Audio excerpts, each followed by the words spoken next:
नमस्कार, हमारे चैनल पे आप सभी लोगों का हार्दिक स्वागत है।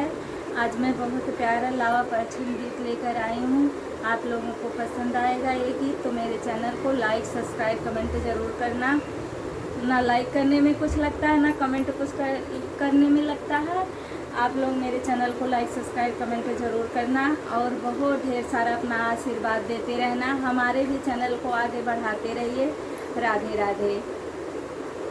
कौने रंग डल डलरी, कौने रंग लावा जी, कौने रंग बीरन भैया लावा पर आए जी, कौने रंग बीरन भैया लावा पर आए जी।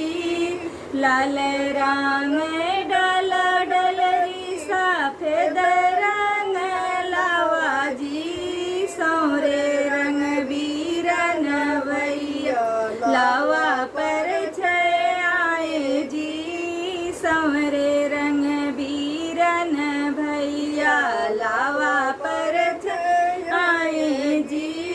हंसी हंसी बोलल सरवा कवने रामा कऊ देबा मोरे जी, लावा पर छाई जी, काऊ देबा मोरे जी, लावा पर छाई जी।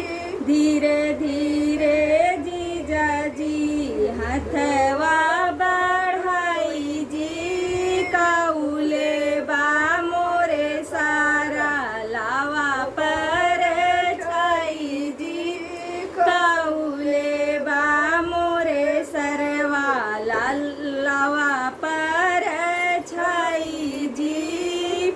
सोनवाले बई जी जा टूटी टा